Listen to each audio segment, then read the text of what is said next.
बेटा जब हम आधुनिक इतिहास पढ़ेंगे ना, तो हमने कहा कि आधुनिक इतिहास की शुरुआत, आवाज ना करो, आधुनिक इतिहास को पढ़ने का एक तरीका हम तुम्हारे सामने रख रहे हैं और कहां से किसकी शुरुआत किया जाएगा ये देखना। हमने कहा कि कई जो विद्वान है, इतिहासकार हैं, वे लोग कहते हैं कि आधुनिक भारत की शुरुआत तब हुई जब भारत में व्यापारिक कंपनियां, विदेशी व्यापारिक कंपनियां भारत में आई। तो भारत में पहला लिखेंगे, भारत में व्यापारिक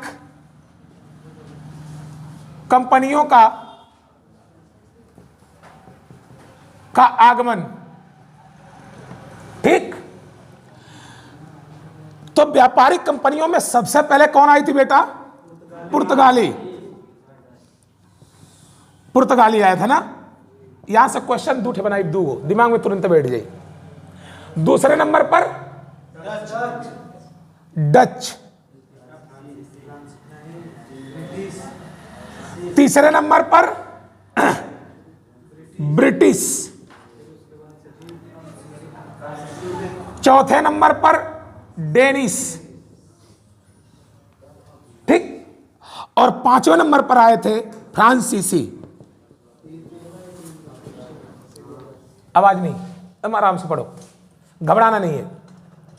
तो पहला हमारे लेवल में, गरीब लोगों के लेवल में प्रश्न यह बन जाता है कि कंपनियों, कभी कभी ऑप्शन देके 4 ऑप्शन बना देता है कि निम्न में से भारत में आने वाली व्यापारिक कंपनियों का क्रम बताइए।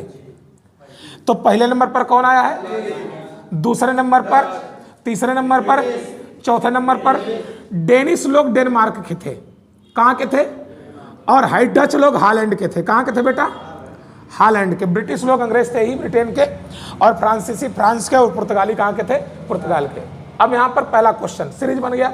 अगर पूछेगा पहले नंबर पर कौन आया था? पुर्तगाली, दूसरे पे डच, तीसरे पे ब्रिटिश, चौथे पे डेनिश, पांचवें पे फ्रांसीसी। कोई दिक्कत किसी को? अब यहां से पहला क्वेश्चन हो गया। दूसरा पूछता है कि उस कंपनी का नाम बताइए या व्यापारिक कंपनी का नाम बताइए जो सबसे पहले आई और सबसे बाद में गई। पुर्तगाली। पुर्तगाली से भारत 1975 तक आजाद हुआ है, समझना है ना। कौन आजाद हुआ है? गोवा। तो कहीं ना कहीं पुर्तगाली बहुत पहले ही आ गए और बहुत बाद में गए, लेकिन भारत को सबसे ज्यादा अगर किसी ने परेशान किया तो कौन किया? ब्रिटिश किया। ठीक है, तो हम कह सकते हैं कि आधुनिक भारत में परिवर्तन, या भारत में एक राजनीतिक परिवर्तन, सामाजिक परिवर्तन तब हुआ जब भारत में विदेशी व्यापारी कंपनियों का आगमन हुआ। तो वहां से एक नए युग का, एक नए इतिहास का शुभारंभ होता है। तो वहां से हम लोग मेंशन कर लेते हैं आधुनिक इतिहास का। अब यहां पर एक चीज और देखना, हमारे यहां एक बड़ा अच्छा राजवंश रहा है जिसका 400 सालों तक स्वर्णिम युग रहा, वे था मुगल। कौन था बेटा? मुगल राजवंश। और कहा जाता है कि मुगल राजवंश में अकबर भी महान था। बाबर खैर तो 4 सालों तक था, उसने एक राजवंश की स्थापना करके बहुत 4 सालों में क्या कर पाएगा, और बहुत जल्द ही ऊपर चला गया हो। अकबर हुआ, अकबर के बाद हुमायूं है, लेकिन उतना अच्छे नहीं है वो, है ना। हुमायूं एक ऐसे स्टूडेंट थे ना, एक ऐसे राजा थे जिनका हमेशा ट्रांसफर हुआ, कब वो यहाँ पिटे ना, कब वो वहाँ पिटे ना, कब वो फारस में पिटे ना। लेकिन हाँ, अच्छा है जो भी है, लेकिन उसको अगर बोलेंगे कि सर अच्छा राजा है, लोकप्रिय राजा है ना, तो नहीं, ये गलत है। तो मुगल राजवंश की अगर बात करें तो हमने कहा अकबर, हुमायूं का लड़का अकबर, अकबर के बाद कौन आया? जहांगीर, जहांगीर के बाद शाहजहां, और शाहजहां के बाद औरंगजेब। और कहा जाता है कि एक नए राजवंश की शुरुआत और एक नए युग की शुरुआत तब होती है जब 3 मार्च 1707 को औरंगजेब की क्या हो गई? मृत्यु। तो जब औरंगजेब की मृत्यु हुई, यानी औरंगजेब मरा, तो मुगल वंश कमजोर हो गया। यानी कि औरंगजेब के मरने के बाद, है ना, एक मुगल में एक नया युग आ गया, उसे कहा जाता है उत्तर मुगल काल। जो भी है मुगल काल, बात समझ में आ रहा है? यानी कि एक युग पहले का है, औरंगजेब से पहले, मतलब औरंगजेब की मृत्यु के पहले, और एक है औरंगजेब की मृत्यु के बाद। ज्यों, अब सब पर ध्यान देना, ज्यों औरंगजेब मरा तो जितने भी राज्य मुगलों के अधीन थे सबने अपने को स्वायत्त घोषित कर लिया। जैसे सपोज दैट, मान लेना मैं यहां का राजा और यहां पर रायपुर में 3-4 नगर है, शांति नगर, बजरंग नगर, है ना, अंबेडकर नगर, और कौन नगर है, गांधीनगर। और सभी वहां पर और भी वहां पर भी राजा हैं, लेकिन सभी लोग अपना मेन राजा किसे मानते हैं, हमें मानते हैं। जो हो गया, मान लो कि हमारा देहांत हो गया, क्योंकि हम तुम लोग को मुआएंगे, तुम लोग को दर्द होगा, है ना है ना, ऐसा नहीं है, लेकिन मरना जीना नहीं चाहिए, खैर हम अपने पे ले लेते हैं। तो मान लो जिस दिन हमारा देहांत हुआ और मैं बड़ा क्रूर हूं, तो जब मैं कमजोर, हमारा राजवंश यानी ये पूरा मंगल पांडे का पूरा राजवंश कमजोर होगा, तो जब कमजोर होगा तो रायपुर का जो शांतिनगर का राजा है वो कहेगा कि हम तुम्हारे अधीन नहीं रहेंगे, क्योंकि तू कमजोर हो गईला, तो कमजोर आदमी थोड़ा हमारे पर शासन कर पाएगा। जो जितने अन्य राज्य थे, जैसे बंगाल, हैदराबाद, राजपूतों के कई राज्य थे, सभी अपने आप को क्या कर लिए, स्वतंत्र कर लिए। सब पर ध्यान देना थोड़ा, है ना। और गलती क्या हुई बेटा कि इसी औरंगजेब के 3 लड़के थे, मतलब अपने जीवन में कई तो गलतियां किया था, है ना। ये 3 प्रमुख थे। पहले एक लड़का मर चुका था, क्योंकि वो औरंगजेब का विरोध किया था, उसका नाम था शहजादा अकबर। उसको औरंगजेब ने मरवा दिया, क्योंकि औरंगजेब की नीतियों का और औरंगजेब का खुद विरोध करता था। 3 बचे थे। पहले का नाम था मुअज्जम, है ना, दूसरे का नाम आजम, और तीसरे का नाम कामबख्श। ठीक, याद रखना, औरंगजेब के कितने लड़के, 3, पहला मुअज्जम, आजम और कामबख्श। अब देखना ध्यान से, फिर इधर लेके आ रहे हैं, दोनों साथ साथ चलेंगे, और जब दोनों को जोड़ेंगे तो भारत एक नया बनेगा, और फिर भारत के लिए आजादी की लड़ाई होगी, 1857 की क्रांति होगी, है ना, तमाम प्रकार के सामाजिक आर्थिक सुधार अधिनियम चलेंगे, है ना, नियम चलेंगे, सबको हम जोड़ा जाएगा। अब देखो, पुर्तगाली, डच, ब्रिटिश, डेनिश, फ्रांसीसी, ये सभी भारत में व्यापार करने आए, है ना। और जब व्यापार करने आए तो व्यापार के बाद जो इन्होंने प्रशासन पर हाथ डाला, जैसे इनका मेन काम था व्यापार करना, और जब इन्होंने आकर उत्पात मचाना शुरू कर दिया, जैसे राजा बनाने लगे, बिगाड़ने लगे, है ना, तो पुर्तगालियों का ऊपर एक अधिनियम आ गया कि भाई साहब कंट्रोल में रहो। डच कंपनी को वापस बुला लिया गया, डेनिश बर्बाद हो गई, फ्रांसीसी भी अंग्रेजों से लड़के बर्बाद हो गए, बचा कौन, ब्रिटिश। है लोग शांत हो गए हैं, इनका राजकुमार बियाह कर लेना, लोग अपने में सुन ले ना, अब बियाह कहना अपने में आते है दिया हमारे मुंबई। सोचो कितनी बड़ी अजब बात है ब्रिटेन के राजकुमार, है ना, आई ब्रिटेन का राजकुमारी, बियाह हो था पुर्तगाल और ब्रिटिश का, और दहेज में का दिया था, मुंबई। बतावा, अब इतना अत्याचार ना करे के चाहिए, समझना थोड़ी सी बात, यानी कि कहीं ना कहीं ये पुर्तगाली ब्रिटिशों से हार मान गए। बात समझ में आ रही तुम लोगों को? अब मेरी बात सुनना, अब यहां पर ये व्यापार कर रहे थे, व्यापार कौन कर रहा है बेटा, ब्रिटिश वाले, और व्यापार करेंगे तो इनको क्या मिलेगा, पैसा। पैसा बराबर पावर, पैसा रखो 3-4 लाख रुपए, रायपुर 3-4 नहीं, मजाक में बता रहे हैं, 3-4 एक पैकेट में भर ला ऐसे ही, है ना, और ऐसे ही उड़ाओ नोटिया रोडवा पे जाके, है ना। हाउ जो पंचर बना रहे हैं, जो सर्विसिंग कर रहे हैं, खुल जाए दौड़ रही हैं। हाई जितना सनी देवल लोग गाड़ी बस वाला जाता हो ना, ये लगिए लोग पर 6 नियर लूटे कि वो चकवा के हथवा नीचवा हाथ डाली, तू उड़ावत रहा, अब खूब गरिया है पक, अरे मत उल्टे है कुकुर, अरे हाई रे हाउ अरे, तो कहीं लोग जानते हैं भैया वही तरह का है ना, भैया बहुत दरिया दिल आदमी है, पैसा। अच्छा तुमको क्या लगता है भारत का सबसे पावरफुल आदमी कौन है, मोदी जी, अडानी, अंबानी?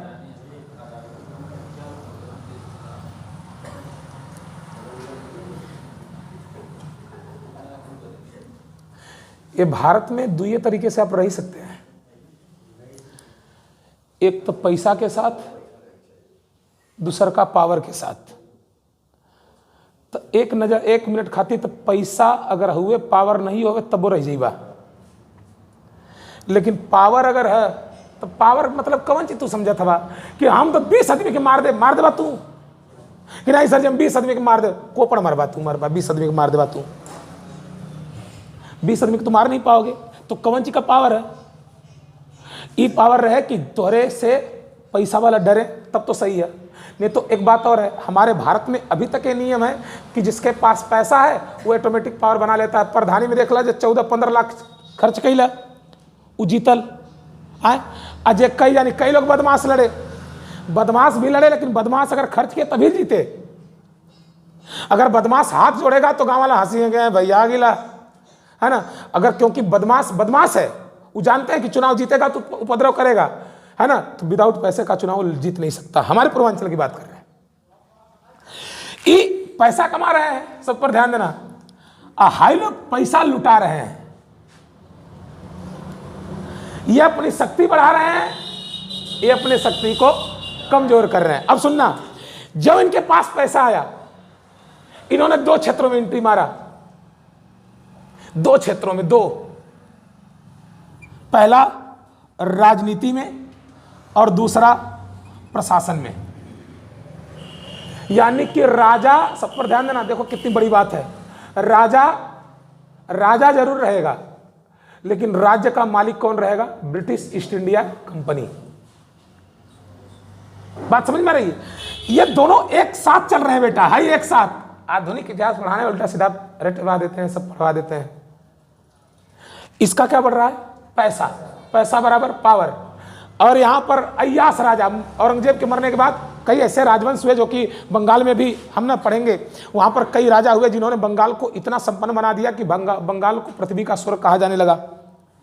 लेकिन रही बात कि वो कुछ समय तक ही काम कर पाया। अब ध्यान से देखना कि क्या इकट्ठा कर रहे हैं? पैसा। और क्या बन रहा है? पावर। अब इधर का तमाशा देखा, औरंगजेब मरने से पहले अपने लड़कों के बीच में वसीयत बांट दिया था। समझदार था, बहुत समझदार था कि भैया ऐसा ना कि 3 ठे दुआरी बनवा दा, हेदीर बाद में झगड़ा ना करिए लोग, 3 ठे धुआं कस निकलवा दा, 3 ठे किचन बनवा दा, 3 गो लैट्रिन बाथरूम बनवा दा, बाद में लफड़ा ना होना चाहिए, है ना। सुनिए ध्यान से। लेकिन एक बात बताइए बेटा, जिंदगी ना सर, मजा है जिंदगी में, लेकिन मजा लेना चाहो तो जैसे, सब पर ध्यान देना, गुजरात, हिमाचल प्रदेश और कई जगह उपचुनाव हुए हैं, आज उसके परिणाम भी आ गए हैं। आप सुने होंगे कि मैनपुरी में डिंपल भाभी भारी मतों से जीत गई। सर वो जीतना ही था, सब पर ध्यान देना। वहां पर जो विपक्षी था वो हार गया। सर मैनपुरी में सर यादव फैमिली को हराना मतलब बहुत बड़ी बात, बादल में छेद करने के बराबर है यार, है? लेकिन इससे पहले आप रघुराज साक्य को जानते थे? अब जान गए। सही बात है कि नहीं? सर तुमको नहीं यही कहते हैं ना कि हम लोग सोने में परेशान है, घर भैया 9 बज गए, भैया 9 बज गए, आज जहां खेवा यीशु जीवा। सर अपना प्रधानमंत्री फिर भी जाके रोड शो कर रहा है गुजरात में, वो जिंदगी का मजा ले रहा है। हमको लग रहा है कि भैया हम बहुत मेहनत कर रहे हैं, मेहनत नहीं मजा है, और कार्य में मजा आ गया तो आप सुपर हो। पढ़ाई में कहाँ आपको परेशानी होती है? मैं लिख के दे रहा हूं कहीं, पढ़ाई में बस मजा खोजो यार, मजा था सर जी, पढ़ा रहे हैं आधुनिक इतिहास, मजा आ रहा है। और मजा जब खोज लिए तुम, तो इसके बाद ना नींद आएगी सर, और ना ये आपको बोझ लगेगा। ये बताइए कि बहुत लोग चाय बेचे होंगे, बहुत लोग ट्रेन में चन्ना बेचे होंगे, और आज भी बेच रहे होंगे। 70 बरस में 80 बरस में लुढ़क जाना है। सही बात है कि नहीं? ऐसा क्यों नहीं भैया, कछुआ नहीं जेल में 200 साल, ऐसा तो है नहीं। माननीय मुलायम सिंह यादव की उम्र मृत्यु लगभग क्या वर्ष में? 72 जो भी है, अब हमको पता नहीं है ना। लेकिन स्वर्ण अक्षरों में नाम तो चला गया ना सर। भारतीय इतिहास में और भारतीय राजनीति में, खासकर उत्तर प्रदेश की राजनीति के पटल पर नाम स्वर्ण अक्षरों में अंकित हो गया। नेताजी मतलब मुलायम सिंह यादव, नॉट सुभाष चंद्र बोस। मजा था। उन्हीं का समौरी कई जानी रहा हुई है, गुरहू कतवारू नहीं रहू, है ना। केहू पता चलो कि जोरा चढ़ावत का प्राण निकल गल, केहू सवेरे राती के भौरी खैले, सवेरे बोले ताकत बा, यही तरह ए बाबू बाबू बाबू हो, ए बाबू बाबू रही है तब तो बोलिए जिंदगी वो भी है। नहीं देखो, अगर ये बात को अगर तुम अन्यथा लोगे तो दिक्कत है। जैसे हमने कहा ना कि बहन जी के ऊपर बहुत लोग कमेंट करते हैं, भैया बहन जी, भैया यही सी बात कहा बहन जी भाई। जब तक भारत का इतिहास रहेगा और खासकर उत्तर प्रदेश का इतिहास रहेगा, उत्तर प्रदेश में एक आयरन लेडी अपना जगह बना के गई, तुम बनाते रहो। कई लोग शादी नहीं की, कई लोग उनका समोरी हुई हैं, अब ताकत हुई है कि केहू दूठे रोटी बना के दी तो खाई, और वहां पर शेरनी की तरह दहाड़े पड़ी हैं। तो वो जिंदगी का मजा ले रहे हैं लोग। आम आदमी में और बड़े लोगों में यही अंतर है कि जो जिंदगी का मजा लेने लग गया है ना, घबराना किस बात का यार। अच्छा मान लेना रघुराज साकी चुनाव हार गया तो ना कटवा लेगा, फांसी लगा लेगा। यहां पर तो परीक्षा फेल हो जाते हैं लोग, तो भैया हमारी परीक्षा ना निकला, गर्लफ्रेंड से वादा के नहीं भैया कि एदा पारी हो जाई तो आवते पहले मंदिर में तो से बिया करा फिर घरे जाई। अब कौन मुंह लेके दिखाई, अब जाती फांसी लगावे।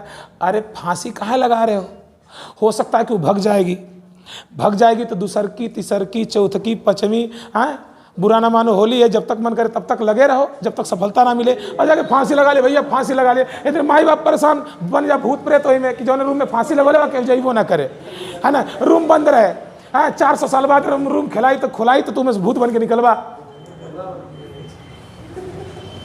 सुनना फिर इधर देखो, अकबर जिंदगी का मजा लिया है, पढ़ा लिखा नहीं है।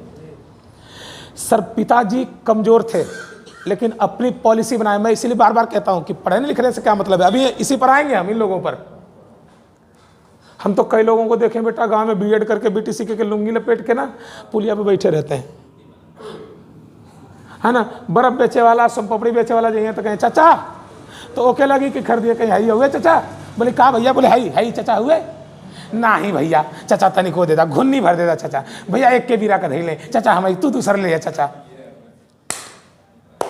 अकबर पढ़ा लिखा नहीं है। अकबर जब राजा बना दिमाग लगाया कि हमारा विरोध कौन कर सकता है, हमको मार कौन सकता है। दो लोग, पहला एक व्यक्ति राजपूत, बोला राजपूत, बोले हाँ भाई बहुत खतरनाक है, गर्दन काटते हैं वहां से घेटी निकल आता है। बोले अच्छा एक काम करो, राजपूतों को मिला लो।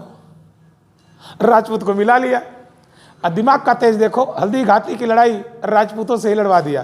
अकबर की तरफ से कौन लड़ रहा है, मान सिंह, इधर से कौन रहा है, महाराणा प्रताप।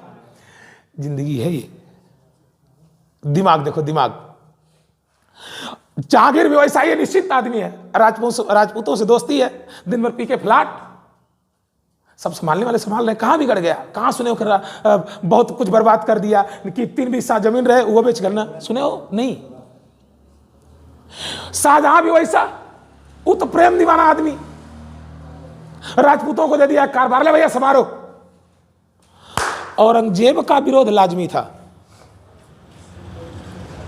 ये क्या किया कि जो बाप दादा की परंपरा, जो कि सिक्योरिटी उनको दे के आ रहे थे, उन्हीं से झगड़ा कर लिया। पहला राजपूतों से झगड़ा, भाई साहब तुम्हारे 4 पीढ़ी को सिक्योरिटी दे के आए हैं। दूसरा मराठों से झगड़ा। पहला कारण औरंगजेब की नीति, सुनना ध्यान से। दूसरा धार्मिक कट्टरता इसके अंदर आ गई, अपने को जिंदा पीर कहने लगा और लगा दिया जजिया कर। देखो धार्मिक होना बहुत अच्छी बात है, लेकिन धर्म का अफीम होना बहुत बुरी बात है। आजकल लिखा जा रहा है फेसबुक पर, कट्टर हिंदू ग्रुप, कट्टर मुस्लिम ग्रुप। आज ढेर जाने से पूछ देबा हिंदू धर्म का आइडियोलॉजी तो पते ना हुई। एक बार ऐसे ही हम टहल रहे थे, 3-4 लोग उस समय चुनाव में कई जाने के मुख्यमंत्री बनावत रहना, अभिगर तो रहना, तो हम भी रुक गए। तो बोले लोग मास्टर साहब प्रणाम, हम भी बोले प्रणाम। हम कहीं क्या बात करना पा रही था, भैया अखिलेश भैया निकलेंगे भैया। कुछ लोग कहता हाँ अखिलेश देखिए लिख के लेला, योगी जी यही हैं। हम कहीं काफी जानकारी है तो उन लोग के। यही बात बता दा बहुमत और पूर्ण बहुमत में का अंतर है। कहता हूँ कुल कोनो बात ना, उकुल कोनो बात ना। देखो फिर वही सुनना, धर्म का प्रचार, चुनाव आ रहा है इस समय 24 वाला, देखना सभी लोग खतरे में पड़ जाएंगे। दलित भी खतरे में पड़ेगा, इस्लाम भी खतरे में पड़ेगा, हिंदू तो खतरे में ही है ना, राजपूत भी खतरे में पड़ेगा। यदुवंशी कट्टर ग्रुप वाला कृष्ण भगवान वाला है ना, फोटो कृष्ण भगवान का, कृष्ण भगवान का 8 लक्षण ना है, हैं? नहीं मत बोला करो, इस किसी को हम टारगेट नहीं कर रहे हैं, हम पढ़ा रहे हैं, हमको पढ़ाने दो। बड़ा दिन बाद इतिहास पढ़ाओ के मौका मिला है कि नहीं? सभी लोग खतरे में हो जाएंगे। अच्छा ये बताओ कि 400 सालों तक मुगलवा थे हमारे ऊपर, हाँ? तो उस समय कौन खतरे में था?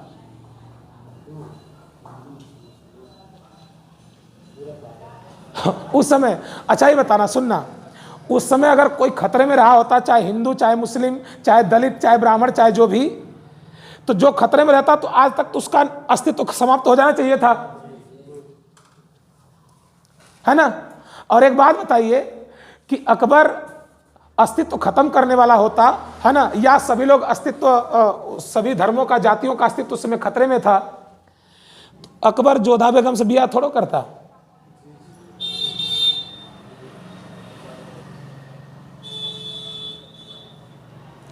औरंगजेब आ गया मौलानाओं के चक्कर में। मौलाना मतलब ये दो बहुत खतरनाक आदमी है जो महंत ब्रिगेड है, अब कहना मत जाके, है ना, महंत ब्रिगेड है, और दूसरा ये कुछ नहीं कर सकते, आधे तो पहले अनपढ़ हैं, ये आपको उल्टा सीधा तर्क देंगे ताकि आप आग बबूला हो जाओ। औरंगजेब फर्स्ट क्लास का पर्सनालिटी है, पढ़ा लिखा आदमी है, लेकिन ये चूतियों के चक्कर में आ गया। इसके अंदर इस्लामिक कट्टरता आ गई। और मैं बार बार कहता हूं कि राजा बराबर सबके बराबर है ना भैया, वहां पर हिंदू, मुस्लिम, सिख, ईसाई सब। प्रधानमंत्री मोदी केवल हिंदुओं के थोड़ा है। तो कहीं ना कहीं अकबर के, औरंगजेब के मरने के बाद और औरंगजेब की शक्ति कमजोर होने का प्रमुख कारण बना उसकी धार्मिक नीति। पहला कारण क्या था? राजपूत और मराठाओं से दुश्मनी, और दूसरा कारण क्या बना? उसकी धार्मिक कट्टरता। बात समझ में आ रही है ना? जो मरा तो सभी एक्टिव हो गए। लेकिन एक बात है कि जब मरा ना, तो भारत में कई ऐसे लोग थे, और मैंने लोगों के मुंह सुना है, वो कहते हैं भैया औरंगजेब बहुत बढ़िया था। हम कहीं कहाँ हो? कि भैया वो जिंदा अखिया निकलवा लेता था। देख ले रहा तू, अखिया निकलवा ले रहे, कुछ तो अफवाह चलता है भारत में, हाँ, कि सुन ले अफवाह में ना कि भैया हिमालय पर जीवा ना, तो हिमालय पर केहू ना पहुँच पाई। हाँ, कहाँ पहुँच पाई बा? ऊपरा जीवा तो ऑक्सीजन का कमी हो जाई, तो कैसी पहुँचबा? पागल आदमी हवा। हाँ, नहीं भैया क्यों पहुँच ही ना पाई। अरे ऑक्सीजन की कमी हो जाएगी, पहुँचोगे क्या तुम? अब सुनना, जैसन करनी वैसन भरनी। औरंगजेब जब मरा, सब पर ध्यान दिया, तो अपने कहाँ का मरकरवा कहाँ गले दे, है ना, अपने लड़कों में प्रशासन बांट दिया था। क्या बांटा था? सुनना, 12 सूबा यह दे दिया था मुअज्जम को, और इसकी राजधानी कहां बना दिया था? दिल्ली। बड़ा लड़का है मुअज्जम, पहला, दूसरा, तीसरा, ठीक। इसके बाद इसने कहा कि दक्कन, मालवा, गुजरात, आगरा, ये किसको दे दिया? आजम को। देखो सोचना, बांट के गया, कितना समझदार आदमी था, लेकिन कहीं कहीं इसकी समझदारी निकल गई है। तीसरा, बीजापुर और हैदराबाद,